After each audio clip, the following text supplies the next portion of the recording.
right, everyone, we're going to get started here. We have the distinct pleasure of having you guys from the 4 to 5 o'clock block.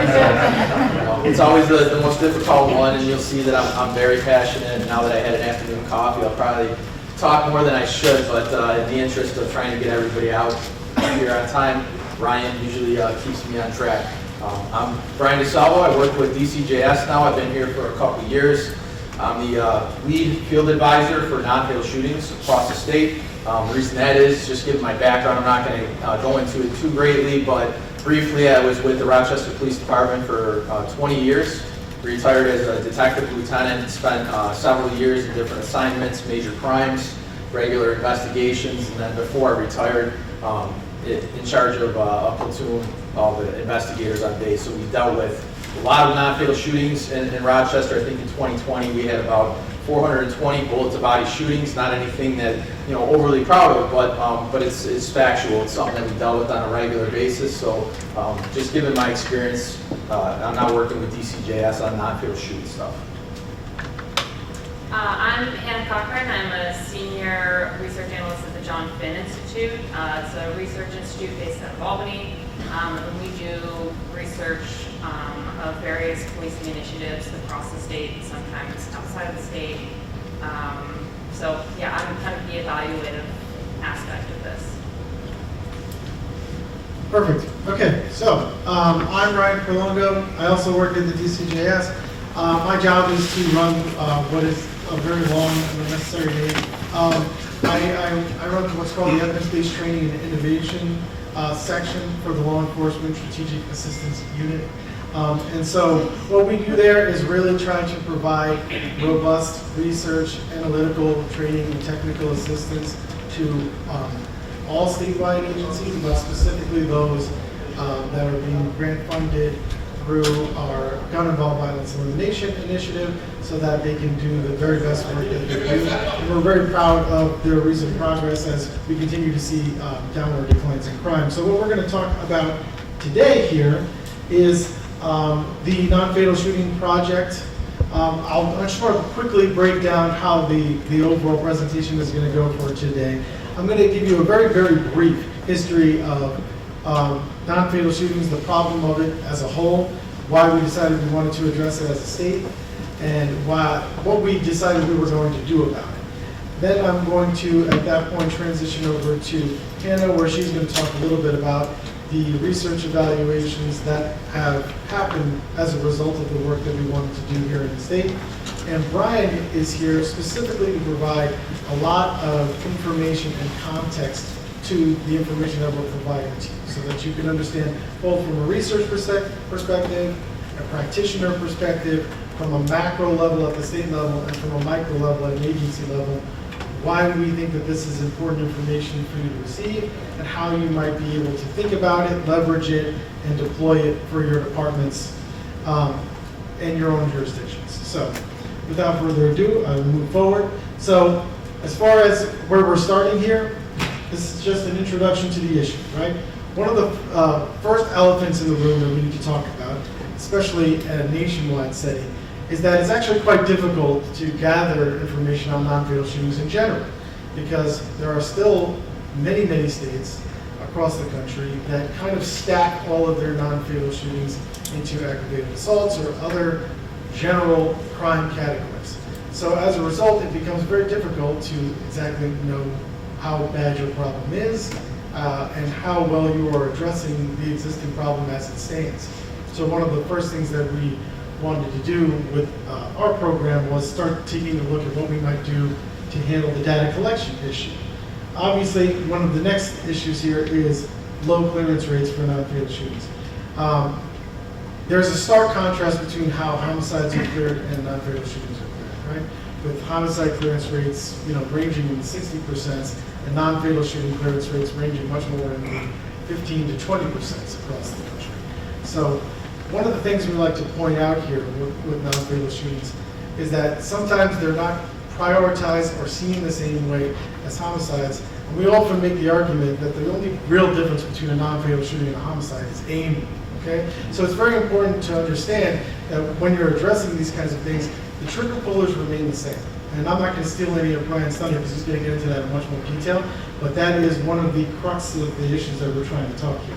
So what we'd like to do, or what one of the other issues that we noticed here, was that along with this low clearance rate, concurrent to that, was the fact that there were not dedicated resources to this problem, and that frequently there was not a particularly great cooperation from victims and witnesses.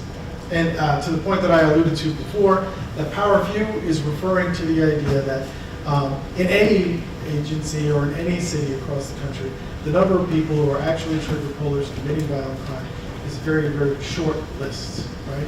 And so when you concentrate your intelligence, your resources, and your information on that short list of people, you can definitely be a lot more effective, but there needs to be a methodology to that practice. So why is this important? One of the main reasons is because in the end of the day, we want to have the highest level of accountability for those who are doing this. It is not a large list of people, as I've already said, and we want to make sure that there's an opportunity for those people to see justice done to them and for the people who are victimized by them, because that impacts the community.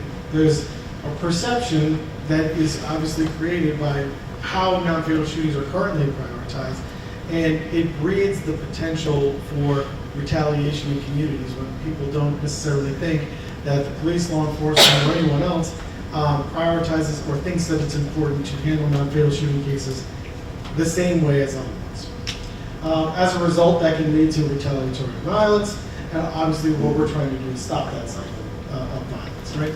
And that speaks to the more sort of nerdy theoretical component of this when we're talking about specific and general deterrence, right? Which is really just a fancy way of saying like there's a way and a means to create an atmosphere where people want to do a thing less, right? And if you do this in a very focused, precise, and sophisticated manner, you end up in a position where people are just less inclined to do the crime, and also increasing your effectiveness of prosecuting those who are doing it. So, what were the goals of the program? Pretty simple. Capture the data a whole lot better than we're doing it now, and a whole lot better than it's happening across the country. We wanted to, hopefully, increase clearance rates, make these things happen better, work these cases better. We wanted to identify jurisdiction-specific successes in areas that were lacking, right? There are departments across the country, and in this state, that are doing some things quite well, right? So we want to steal ideas, repurpose ideas, leverage the information that is good, and de-implement all the stuff that isn't working, right? Then we wanted to identify those things and transfer that information to as many people as possible, turn that into a structure, turn that into policy, turn that into training, and we wanted to do that not only with information sharing, but also by putting money where our mouth is. And we'll talk a little bit about the fact that we also fund these projects as well. So what we did was essentially a pilot project in our Give 9 period in Utica and Newburgh, which Ken will talk about in much more detail. This is where we started. We wanted to create a proof of concept. We wanted more information before we deployed this at a much larger scale. So we started there and had quite a bit of information brought to us by that.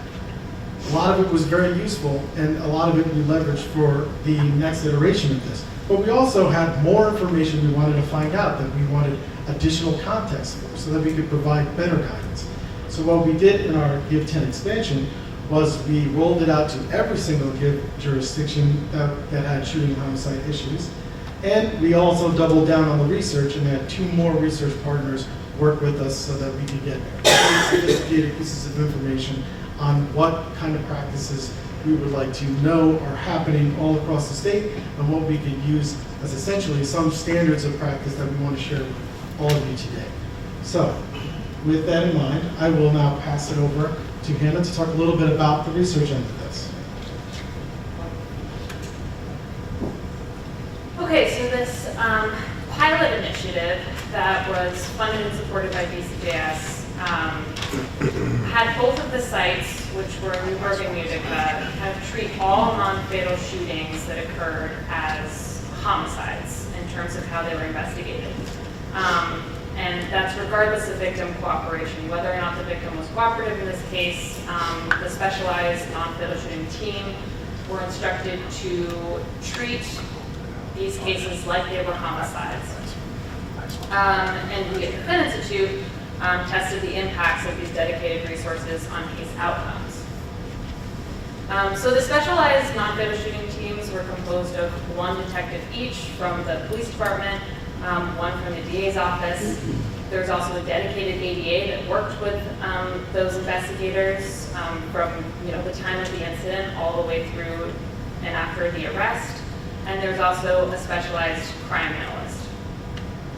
And the crime analyst assisted investigators by collecting information on all of the relevant parties, especially suspects, scouring social media. They reviewed arrest records. They watched surveillance footage. They listened to jail calls. They were really kind of, secondary investigative roles attached to this initiative. And I don't read every single little thing on this slide. This is more to kind of make a point. Our evaluation design relied on several sources of data, but one of which was data that was coded by that crime analyst. And it was using this coding protocol. So the crime analyst would, using all of the information at their disposal, code information on the incident itself. That's that kind of top box there.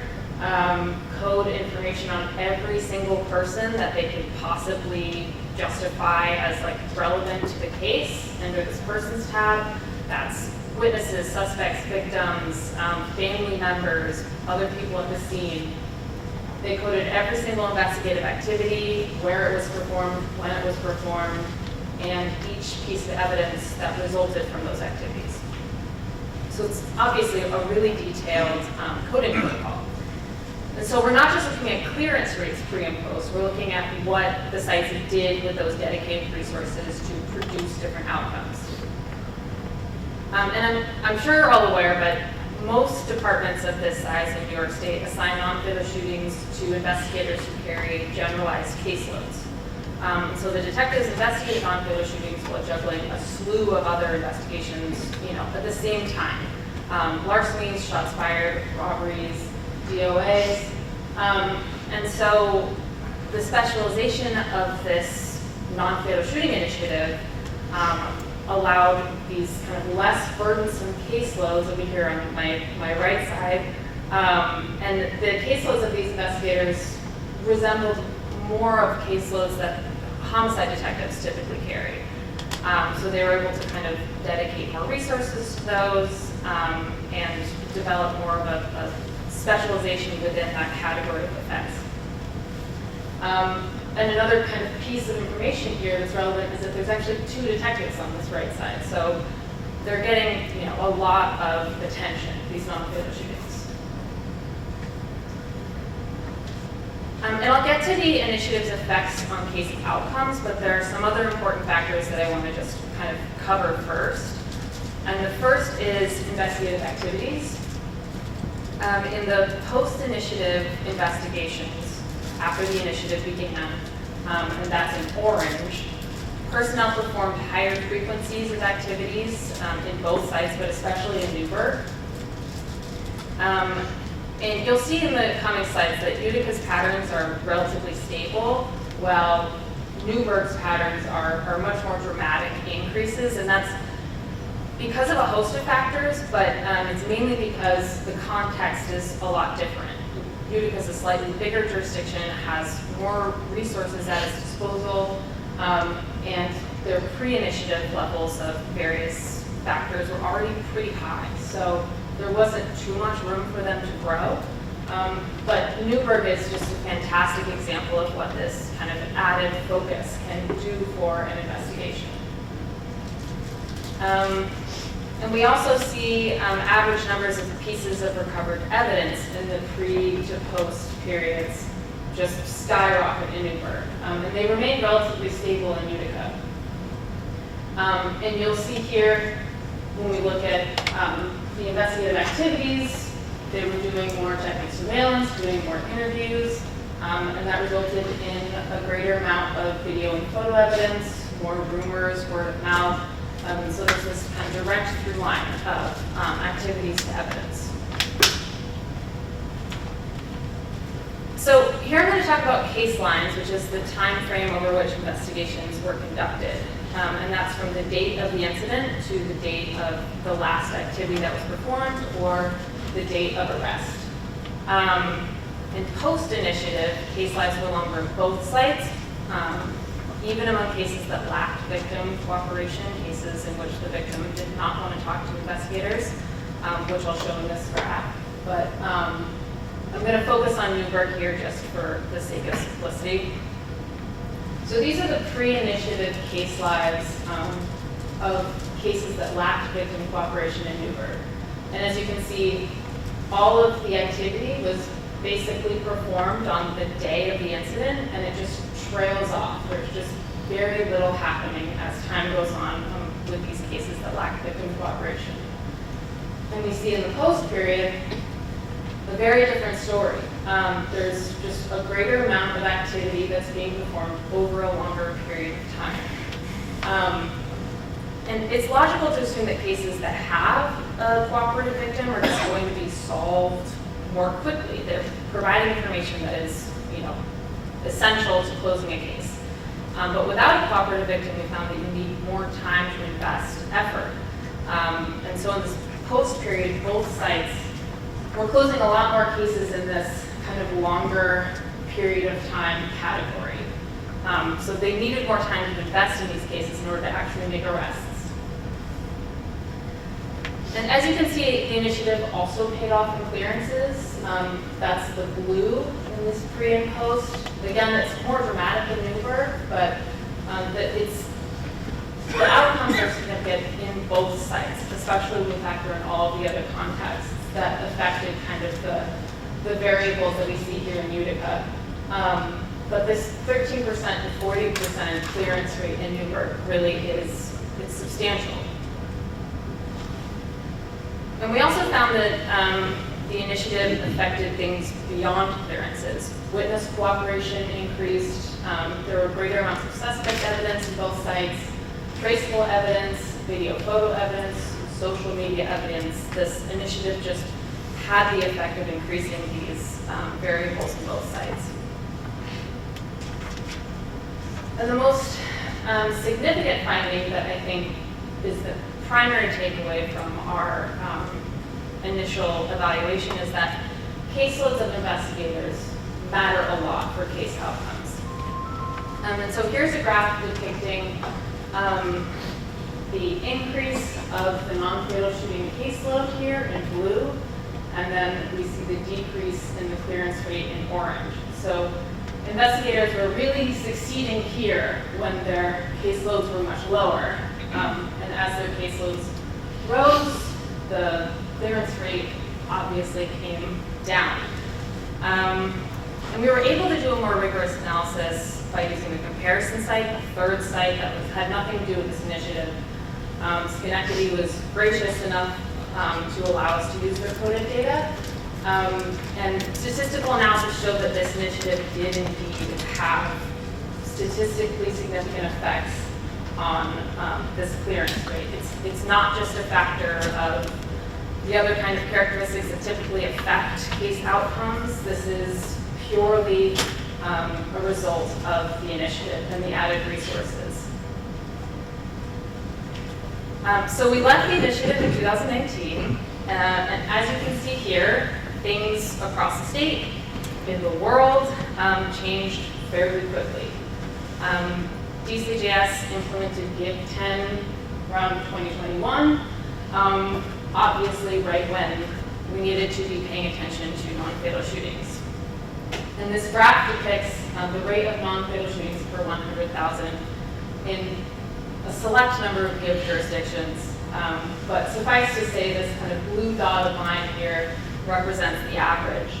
And this is all stuff that you guys know, obviously, but there have been spikes in non-fatal shootings, especially 2020 to 2021. And while rates are falling, they're falling really slowly. And they're also falling amidst really strained resource issues. So this is the percent change in staffing in a select number of jurisdictions going from 2017 to present day. So dealing with a huge spike in non-fatal shootings while staff is just dwindling from all of these different agencies. And when we put these pieces of information together, we see that the average number of shootings per 10 officers is substantially higher than it was pre-pandemic, pre-Give 9, and in many of these jurisdictions, it remains quite high. It remains as high as it was in 2021 and 2020. And so I wanted to show these graphs because I think they show the importance of being creative, being evidence-based, which is what DCJS is trying to do with this non-fatal shooting program. Because it's clear that a simple one-to-one resource to problem solution just isn't a viable option. So as stated, this new rollout for the non-fatal shooting initiative includes a range of GIV agencies of various sizes. I believe the smallest is Newburgh, around 29,000. The largest, I believe, is Buffalo, more on the order of 280,000. That doesn't necessarily reflect the magnitude of the problems in these sites. Newburgh's rate of shooting per 10 officers is roughly double that of Buffalo's, but just suffice to say, this is a range of sizes. These organizations are very different in their practices and policies, and so it presents a number of challenges in the evaluation process. So to orchestrate the coding element, because obviously we need coded data in order to evaluate the impacts of this non-fatal shooting initiative, we assigned coding to all of these sites. The larger sites, we sampled cases so that they didn't have to code 800 non-fatal shootings for us to do analysis of. The smaller sites, we just assigned all of those non-fatal shootings for coding. And I have some numbers here for the GIV 10 non-fatal shootings and GIV 11, but these are a little bit guesses, and they're definitely based on data that needs to be updated.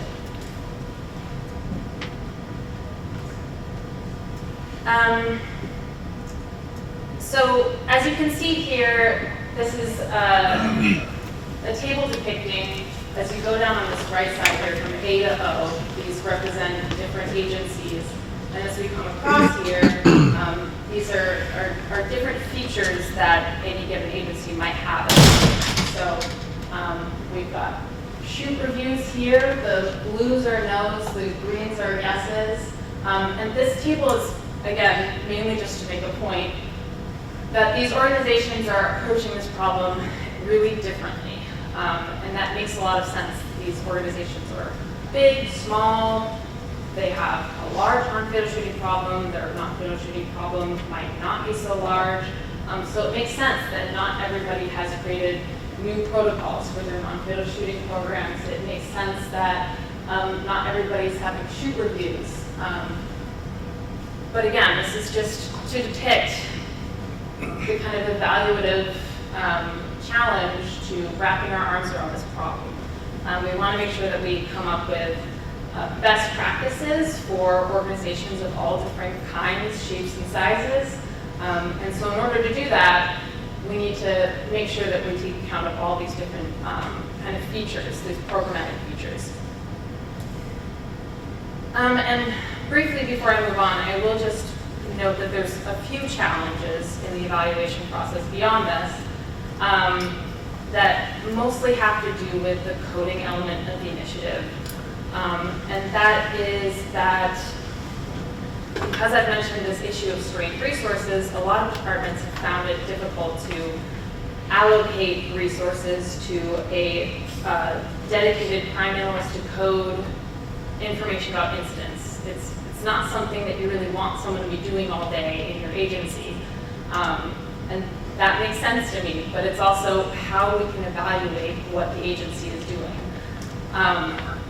Another issue that's out of everybody's control is record-keeping practices. Some sites have The detective's files all digitized and at the disposal of the crime analyst to just access and code all that information. In some sites, the detective's files are kept in PDFs or handwritten forms that are, 3 buildings up from where the crime analysts work, and it's just not feasible for them to get their hands on that information. So there's also that layer of kind of challenge in being able to collect this data. Can I just add one point to that? So when she's talking about the coding stuff that you're hearing about, it is quite laborious. Like, we've been able to somewhat estimate 2 to 4 hours per case, I think, is what it would take to code for an analyst to code it. And quite honestly, from a practitioner's perspective, I want my analyst working on the actual investigation, not coding cases. But from a research perspective, we're not going to get the data that we need unless we have somebody to code these cases. So it is a bit of a struggle to make sure that the agencies have the resources to code the cases, but we do need it if we're going to identify best practices, and that's exactly what we're trying to do here. Yeah, and another layer of this, and this is also, an artifact of the fact that these organizations are so different. In some of the sites, even if you have, the same access that another crime analyst would have in a different agency, maybe you're looking at a detective record that is basically empty, that doesn't have any information in it. And so perhaps maybe it only takes 15 minutes to code something because there's just no information input, which just makes it even more difficult to evaluate things.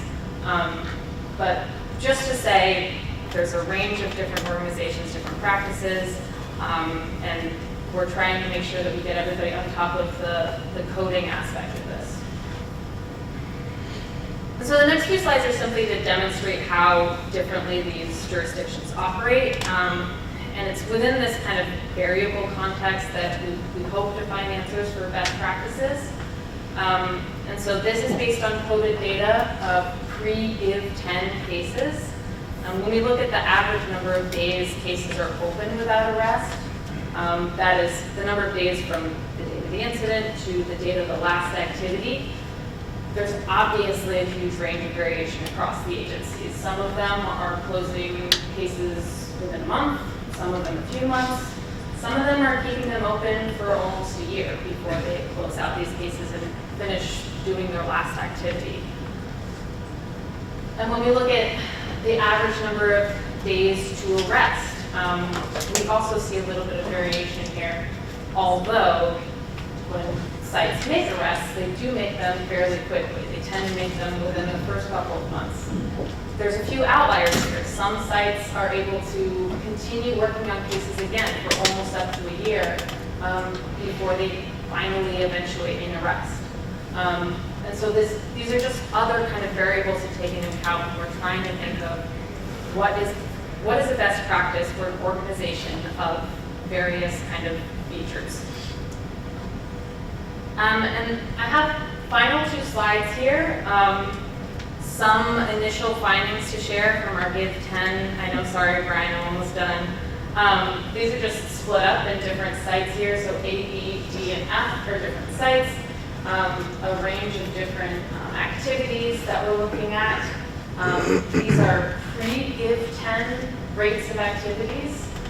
So on average, site B checked body cam footage less than 1 time per case. And this is post. We're seeing increases in these activities across these different sites. So these are early returns, and a lot of these cases aren't even completely coded yet, but we're seeing some promising signs from these sites. And finally, this is also evidence. This is pre-GIV-10. For example, site C had a video of a suspect in a little under 1. They had a little under 1 video of a suspect per case in the pre-GIV-10 period. And in the post, we're seeing pretty substantial increases in the amount of evidence that is being uncovered. All right, so we've been working on this non-fatal shooting work for a little while now. Obviously, you saw the data and information that Hannah presented on some of the pilot program results. We've been funding agencies now for just over a year through GIVE to do non-fatal shooting work. We are starting to see some agencies provide some feedback to us. Naturally, it's going to take some time to really drill down into the data and see where we're getting our best bang for our buck, so it's going to be a process. But this up here is just a quick quote that I took from one of our partner agencies, but some of the highlights are specialty investigations. Now, not every agency is large enough to have specialized detectives dedicated to non-fatal shootings, but in an ideal world, that's something that you would want. Partnerships, such as being involved in task force with federal partners, other state and local partners, more directly working with the district attorney's office, and I'm going to talk about that probably a couple times throughout the course of while we wrap this up here, but we found that to be vitally important, not only in the pilot project, but also research across the nation.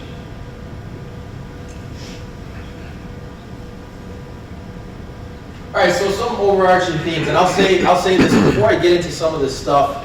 Essentially, this is some additional research beyond what we found. So I've been conducting research on non-fatal shootings since I've been with DCJS, and this is some of the reoccurring things that I've seen on the limited research that is out there. I will preface it with saying that there is not a ton of research as it relates to non-fatal shooting stuff out there. Does it exist? Yes, but it's not in as great a depth as, say, like hotspot policing or other evidence-based practices. So when we get into this, it's still kind of in its infancy of good research, and that's kind of what we're trying to do through the research that we're conducting in the GIVE program. But some of the overarching themes that we find to be true throughout the research is that teamwork approach, working with homicide units.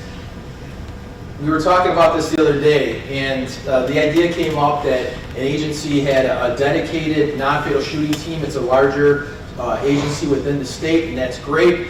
We were talking about how they're one floor from the homicide detectives. I said that's good.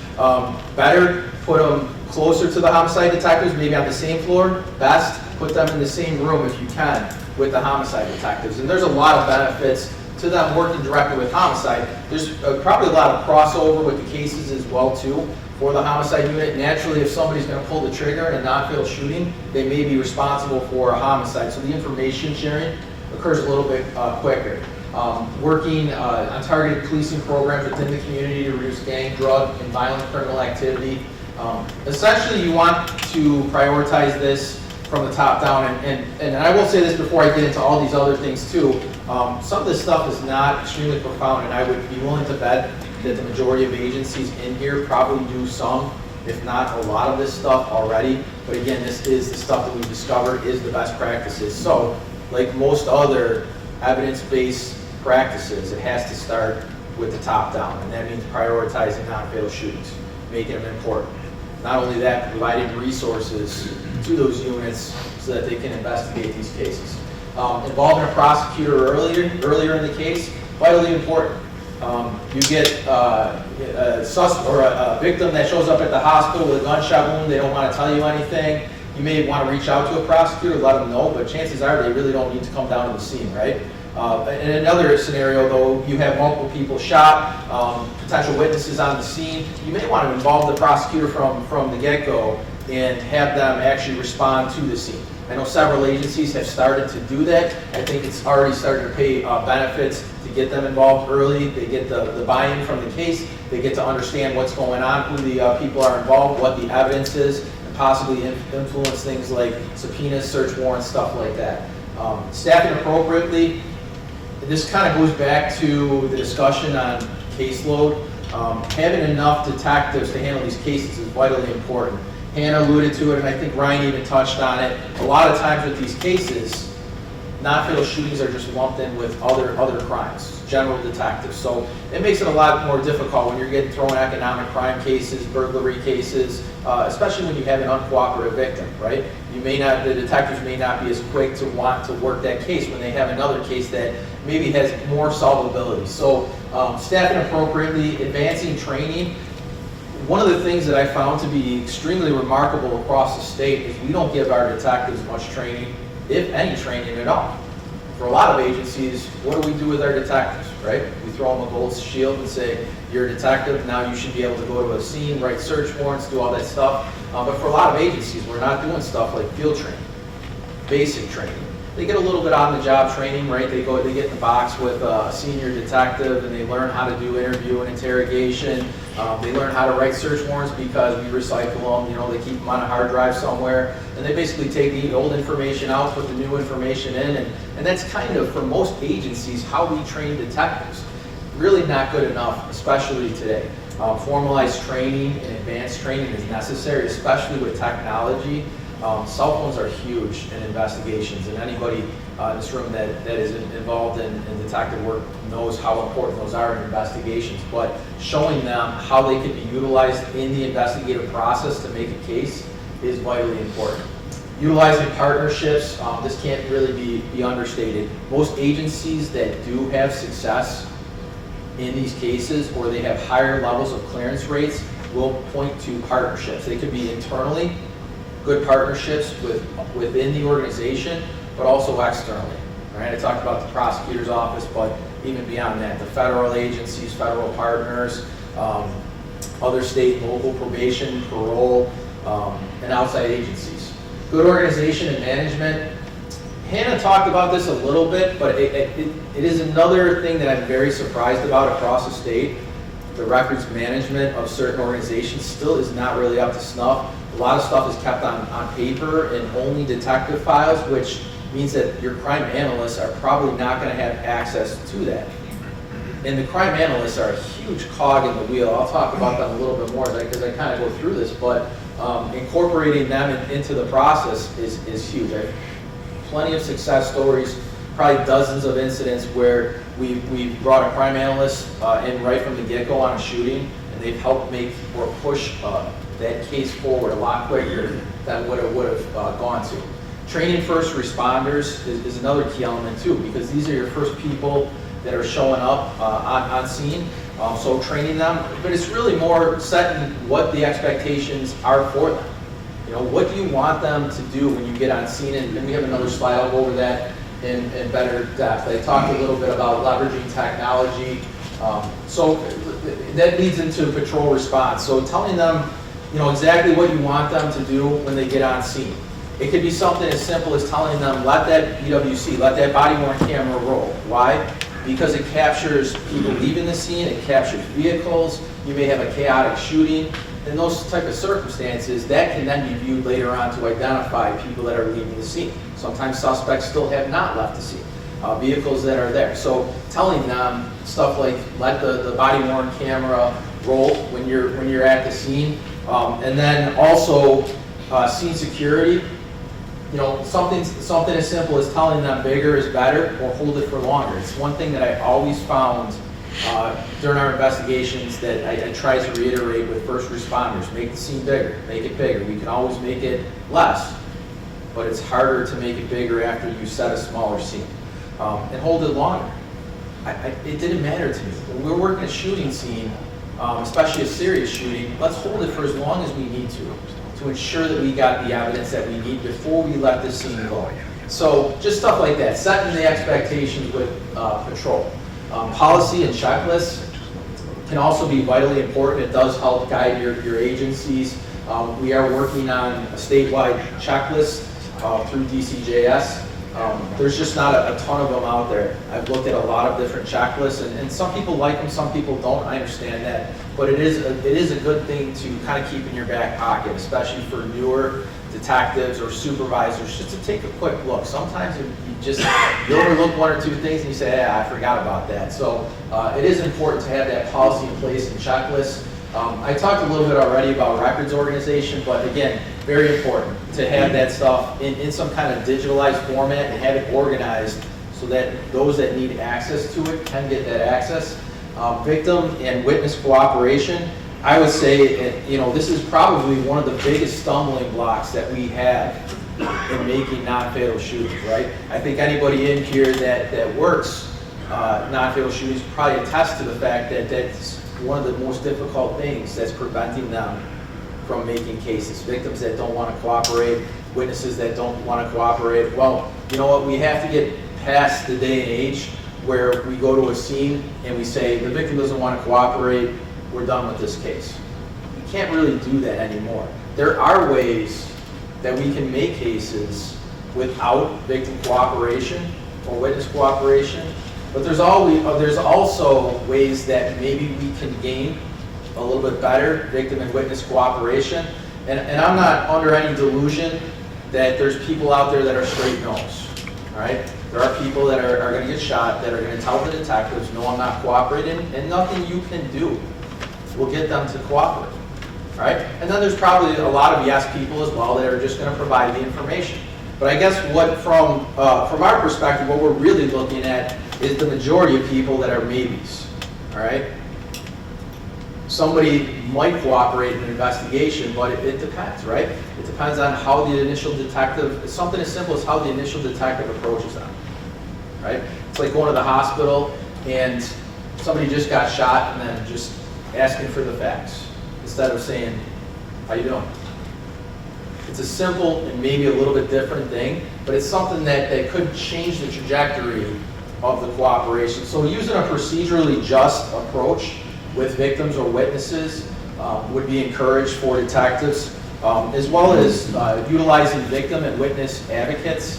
Law enforcement agencies today that don't have victim advocates somehow embedded in the process are really missing the boat. Is it gonna gain the cooperation of every victim? No, like I said, it's probably not. But can it increase victim satisfaction and overall cooperation? Absolutely. Victim and witness relocation programs is another way to ensure that victims or witnesses may feel safe in testifying later on in these cases. So beyond that, when you don't have a victim or witness cooperation, these cases still can be prosecuted without that, especially today, leveraging technology. You got casings at a scene, you have video of the shooter that's clear enough to identify. You can still charge the criminal possession of a weapon or reckless endangerment in those cases.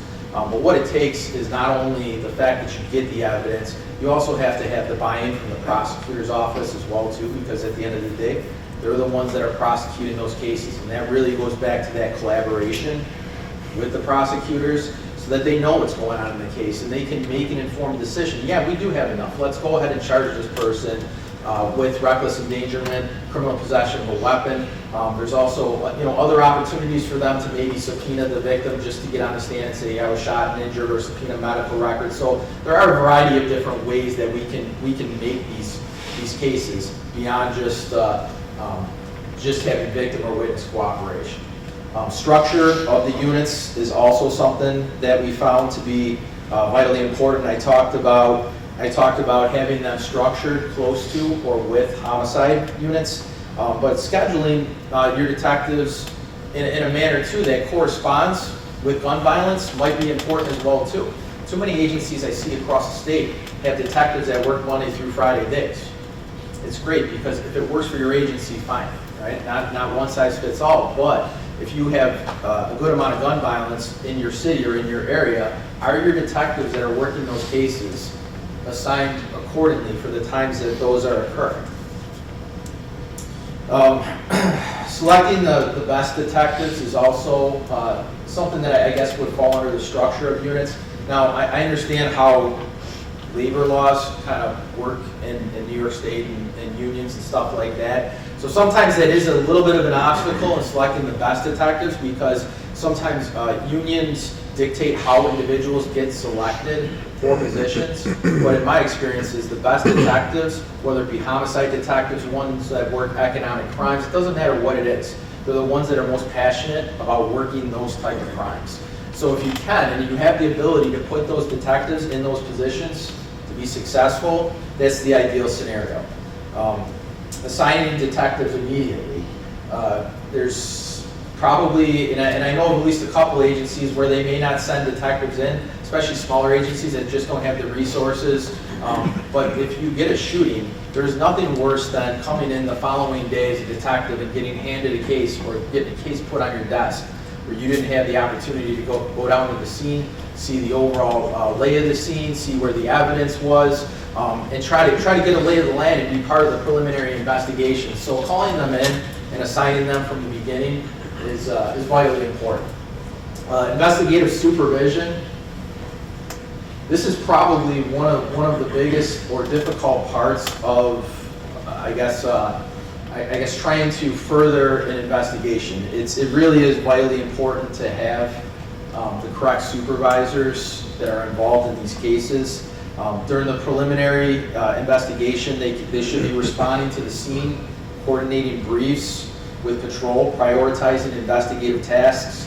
But really, at the end of the day, just like the right detectives, you really need the right supervisors, because I've seen agencies that'll put supervisors into positions. Maybe they spent their entire time in patrol. And for a good supervisor, somebody that's really competent, could they learn investigations? Yes, they could.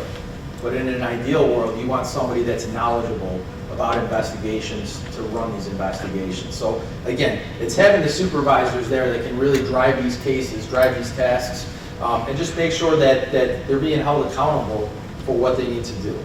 We talked a little bit about caseloads. You know, caseloads is a difficult thing, because what the research will say is the less the caseload, the better. Generally speaking, what I've come across, about double that of a homicide detective is about right for a non-fatal shooting detective, but it still should be lower than your average general caseload that detectives may carry. Case and shoot reviews, again, kind of vitally important to stay on task. What the research suggests is that it should be done at different intervals. I know the ideal scenario is to conduct that initial brief on scene, so you get your supervisors down there, your detectives together with patrol, and you do a huddle or brief down at the scene. You let them work the scene for a little while, and then you get together, you know, before everyone goes home, make sure everybody shares the information, do another case brief, and then maybe 24 to 48 hours, conduct a more formal case brief with the detectives, crime analysts, anybody else involved in the case, prosecutors, anybody else that really should sit in, but to identify the tasks and have them follow up accordingly.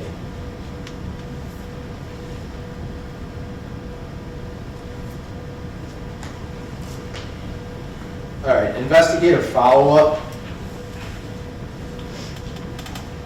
So, as important, it's something that I think we've been pushing by funding agencies, is the investigative follow-up.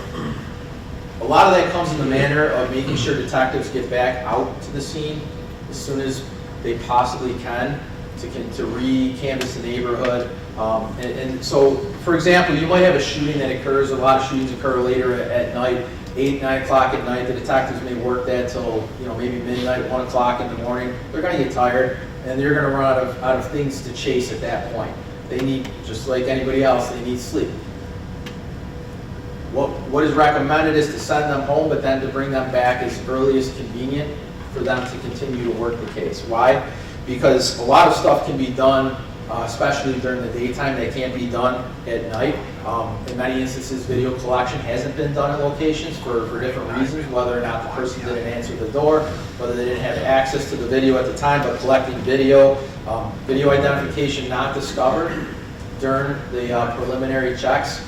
Plenty of scenes I've been on where the area has been canvassed, but maybe video was not discovered. Going back the next day, you see a camera that maybe was missed. Location of witnesses not identified, especially if you have a shooting late at night. People may not answer the door. The following day you go back. But with that as well too, especially in certain areas where where people may not be as quick to talk to the police at the scene for fear of retaliation or fear of somebody coming after them for providing information. They may not want to talk right there with all the lights going and detectives and uniformed cops, but the next day you come back and it's just you in a suit and them. They may be a lot more apt to provide information. And then lastly, going back could create additional evidence. You know, ideally that's not what you want, but there are things that are missed, like the suspect flees from a shooting, and in the midst of fleeing, they shed clothes. Why? Because they don't want to be identified. So you might find a hoodie in the backyard, or you might find a hat in the backyard. That could be a great piece of evidence. Hopefully that is located during the preliminary investigation, but going there during the daytime, sometimes you may find that additional evidence. So going back to the canvassing and continuing the follow-up is important. Investigative or crime analysis, I really can't talk enough about embedding crime analysts into your detective units. If you don't have one already, they really should be. Right from the get-go, that information should be exchanged. Even if they're not at the scene, somebody should be point to provide them information. The location that it occurred, victim information, the circumstances surrounding the case. Why? Because you get a circumstance like this, and I just one quick example of how I've seen this work numerous times. We respond to a shooting scene and we get some video. We say this is the victim name, this is the location it occurred at, this is the vehicle description. Give that information over to the crime analyst as well as the video. They start taking a look and they say, okay, this victim has had a recent problem with this individual. They go to their social media page, they locate something of distinct clothing like a hat or sneakers, and then they're able to match that up with the video from the crime scene of the shooting, and they're wearing the same exact clothing. Now you're off and running. You have a good potential suspect. You can start with the victim and doing photo array, stuff like that. So embedding them right from the get-go is a great idea. It really should be done with every agency, but using them as part of the continuous follow-up as well too, really necessary. Use of technology. Obviously, there's a ton of technology that exists out there today that should be utilized. I mean, you think about the ways that we can solve crime after they occur. Video is huge. I think everybody knows that. It's one of the biggest things that we have to work at to try to make sure that we get at crime scenes or around crime scenes. But license plate readers, cell phone information, whether it's through search warrants, social media checks, but utilizing and leveraging technology is important as well too. Incorporating NIBIN, the technology's gotten a lot better. I know DCJS has pushed some NIBIN machines out across the state that allow law enforcement agencies to enter their own casings. So instead of waiting months to get results on connected cases, now law enforcement agencies are waiting sometimes hours or days to get that information. I used to get these leads 6 months or a year, after it occurred, and I would look at it and say, well, really, I mean, what can we do with this? It's great, maybe for intelligence purposes, but that gun probably changed hands so many times in the last 6 months. Even if we recover it today, chances are it's not very useful. But if you get a NIBIN lead today that's only 2 or 3 days old, you probably could do a lot more with that than you could with something a little bit older. So trying to get that stuff entered as soon as possible is ideal.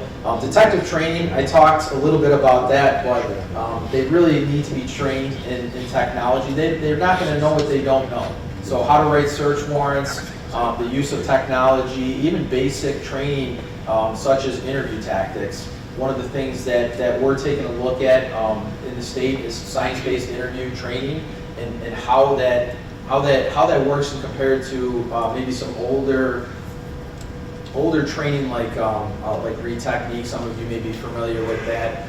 There's been a lot of fire or I guess discussion around some of the false confessions that have come from some of the techniques that exist out there. One of the things, one of the different types of styles of training that we're looking at is science-based interview, and agencies that can implement that. I talked about prosecutorial collaboration. I don't think I need to go too much further into that. And then the external collaboration, which again is just those task force. They can be invaluable. Even getting those cases reviewed on the federal level, just to see if maybe they might get more time if taken federally, isn't a bad idea. So just having external collaboration in these investigations.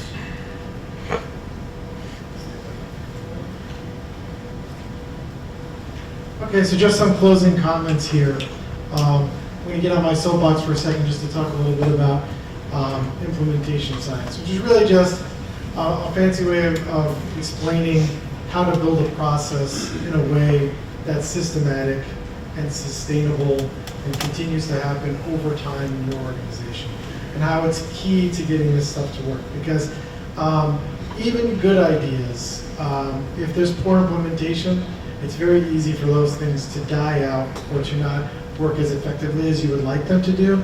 So part of what we wanted to do when it came to this program was not only provide training and technical assistance and to give insights into what people are doing around the state, but also to provide essentially an infrastructure for you to think about and look at every possible consideration you can make, and then start paring down what it is that you and your organization want to look at specifically to make sure that you're not in a position where you're only thinking about known knowns, right? You want to think a little bit about what may have been unknown to you, what you may not have thought about applying that is possibility to be important to your organization. And so what we developed at the DCJS is what we call an implementation assessment tool. And what the whole goal of that was to provide essentially a bunch of questions that were both informative to us about what it is that you were doing so that we could learn about and share best practices across the state, but also tell you all the stuff that we've already seen that was effective, that is researched and evidence-based, and find out how many of those things you've already been doing or could potentially be doing, and give you both access to all of the available information you had so far, and then have us steal as much as we can as far as information from those who are practitioners out in the field. Merge those and then continue to build on that research base. Because as Brian already mentioned, we're in a position where while there is research, there's still plenty more to be done. So we are in a mutual sharing stage where we're trying to create a long-term infrastructure that can be tailored to large, small, medium-sized, and any other type of organization. So the plan here is really to continue to build that infrastructure moving forward, which would require each of you to be a little bit inquisitive, potentially partner with researchers yourself, and provide us with even more information and context so that we can continue to hone in and improve this product the same way many other evidence-based practices have been improved from conceptually valid to 100% proven over the course of hundreds and hundreds of different iterations.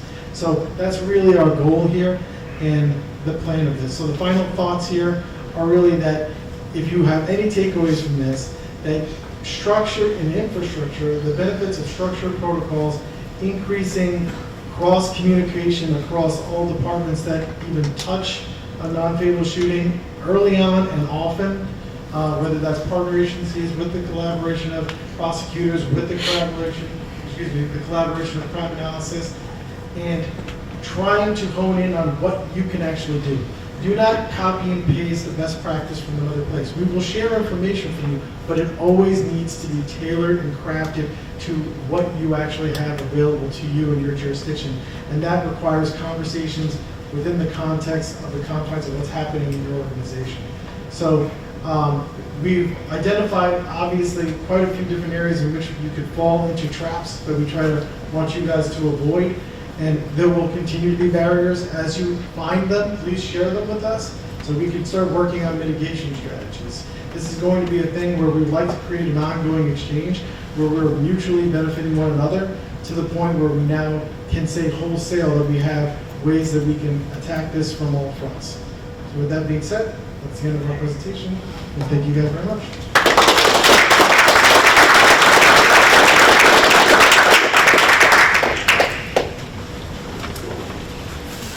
Take questions from anyone who isn't running out the door.